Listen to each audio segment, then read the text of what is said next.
Aim right, achieve big at KR Mangalam University.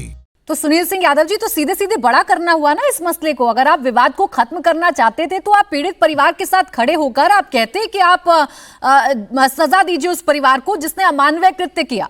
आप तो यहाँ महंगे बनाम सस्ते, सनातन बनाम नकली, नकली बनाम असली, इसकी लड़ाई आप लोगों ने छेड़ दी है।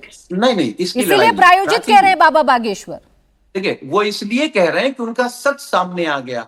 लोग सोचते थे कि बाबा बागेश्वर फ्री में कथा सुनाते हैं।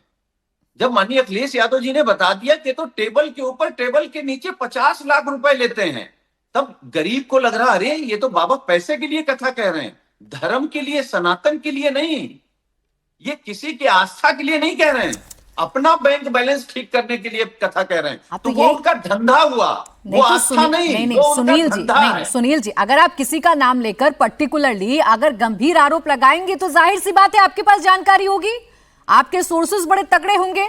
आपकी किसी जान पहचान वाले से बाबा बागेश्वर ने या बड़े बड़े जितने भी कथावाचक हैं उन्होंने 50 लाख रुपए मांगे होंगे या अंडर द टेबल पैसे लिए होंगे। सुनील जी देखिए, मैं इस विवाद को बढ़ाना नहीं चाहता हूं।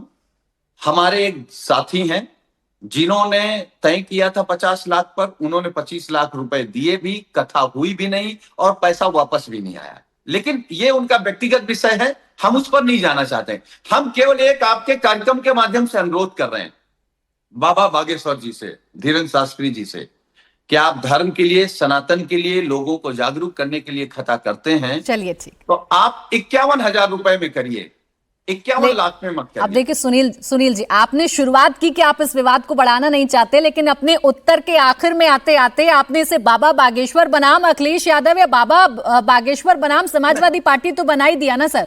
नहीं, आप बाबा बागेश्वर को ले तो आए, आप बाबा बागेश्वर तो हिंदू राष्ट्र की बात करते हैं, वो तो हिंदू एकता की बात करते हैं। बाबा बागेश्वर हमसे बड़े हिंदू हैं, हमसे सच्चे हिंदू हैं।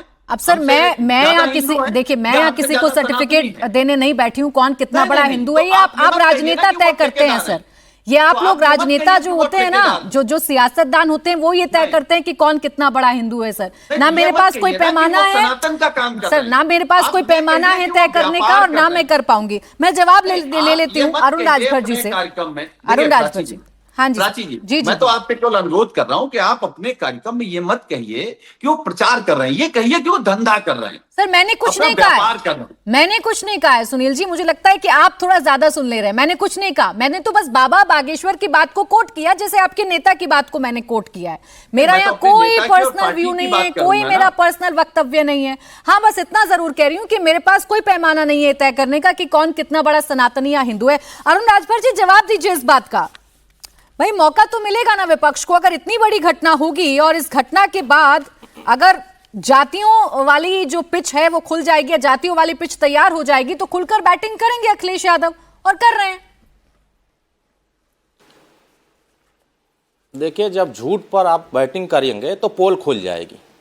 माननीय ओम प्रकाश राजभर जी ने अपने वक्तव्य में स्पष्ट कहा कि जिस कथावाचक पर आज समाजवादी पार्टी अंडर टेबल की बात कर रही है, इटावा की घटना किस विषय पर हुआ था। कथावाचक की जाति, जब वहाँ उसको कथा करने के लिए बुलाए गए थे तो उसकी जाति पर नहीं पूछ के कथा कराई जा रही थी, उसके जो कर्म हो रहे थे, जो कुकर्म कर रहा था, सवाल उस पर खड़ा किया गया था। जो उसकी नीच हरकत हो रही थी, महन बेटियों पर जो उसके निगाहें गलत जा करके जो गलत वक्तव्य दे रहा था, गलत तरीके से इशारे कर रहे थे, लोगों ने उस पर आपत्ति जताई और अखिलेश जी और उनकी टीम के लोगों ने उसको कहां लेके चले गए, ब्राह्मण बनाम यादव पर लेके चले गए। क्योंकि ये जाति संघर्ष करा करके इस देश में जो वो फर्जी नकली पीडीए की बात करते हैं उसको एकजुट करना चाह रहे हैं।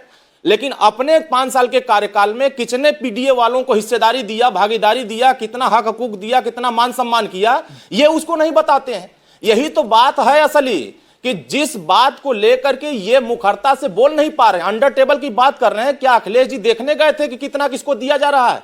अगर आप किसी पर फर्जी आरोप लगा रहे हैं, इसका मतलब आप धर्म को अपमानित कर रहे हैं, किसी व्यक्ति को अपमानित कर रहे हैं। कल तक माननीय ओम प्रकाश राजभर जी पीडीए का हिस्सा माने जाते, उनको अपमानित किया। आपने जितने पिछड़े वर्ग के नेता हैं जो इनके साथ नहीं, उनको आप जलील करते रहते हैं। तो ये इनकी जो खिसियाहट है, जो बौखलाहट है, ये साफ दिख रहा है। सर, राजनीतिक आरोपों के जवाब तो सुनील जी अभी आपको देंगे। मुझे एक सवाल का जवाब दीजिए, मुझे एक सवाल का जवाब प्रहार नहीं किया गया, मुझे एक सवाल का जवाब दीजिए। ये तो जांच के बाद तय होगा ना, कौन कितना गलत है इस मसले में। पूछिए कि 2 साल हो गए। अरुण राजभर जी, ये तो जांच के बाद तय होगा ना कि कौन कितना गलत है। ये अभी तो जो दो पक्ष हैं इस मामले में, जो दो पक्ष हैं इस मामले में, वो परिवार, सर रुकिए ना, एक वो परिवार जिसने कथा वाचन के लिए बुलाया और एक वो पक्ष जो कथा वाचन के लिए पहुंचे। इन दो पक्षों में जब जांच होगी तभी तो तय हो पाएगा ना कि कौन कितना गलत है। लेकिन जो अमानवीय कृत्य हुआ है उससे तो आप इनकार नहीं कर सकते, और उसके लिए सरकार से सवाल पूछे जाएंगे। बुलाया, जिसने कथावाचक को बुलाया वो खुद ही बयान दे रहा है।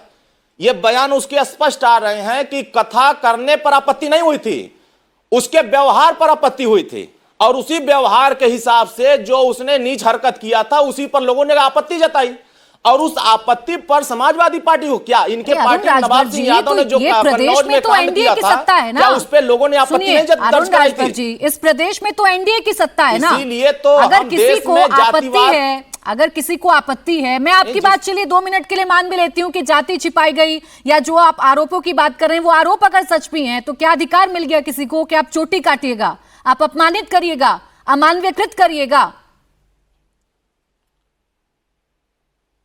नहीं, जब आदमी झूठ बोल करके किसी आयोजन में जाता है और उसकी जब पोल खुलती है तो वो ना किसी दल का व्यक्ति होता है, ना वो समाज होता है, और समाज के लोगों ने अगर उसके साथ किया है तो वो जांच का विषय होता है कि किस परिस्थिति में प्रदेश चलाते हैं या आपकी सरकार प्रदेश चलाती है? नहीं, मानते हैं ना, भगवान कृष्ण को मानते हैं।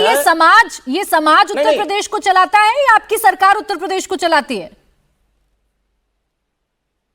नहीं, हमारी तो सरकार ने सीधे स्पष्ट कहा है कि जो लोग उसमें गलत किए होंगे, जो लोग उसमें तांडव किए होंगे, जिस तरह का अभद्र किए होंगे, उनके खिलाफ जांच करेंगे। हमने मुकदमा लिखा है। तो सर आप तो जांच आने से पहले ही वर्डिक्ट दे रहे हैं ना, मुकदमा करके जांच का परिणाम आने से पहले ही, राजभर जी, जांच का परिणाम आने से पहले ही आप तो यहाँ आकर वर्डिक्ट दे रहे हैं। आप तो सीधे सीधे बता रहे हैं कौन गलत है, आप तो आकर जस्टिफाई कर रहे हैं उस अमानवीय कृत्य को जो किया गया इटावा में। आप गोली कहां से छूट रही है? अखिलेश जी बता रहे हैं कि ये 50 लाख रुपया लेते हैं तब कथा करने आते हैं। एक तो हवा खुद ही अखिलेश जी भर रहे हैं, विवाद वो खुद ही पैदा कर रहे हैं। ठीक है, एक छोटा जवाब सरकार का क्या दोष देंगे? विवाद आप पैदा करिए तो विवाद का सवाल तो हम खड़ा करेंगे ना।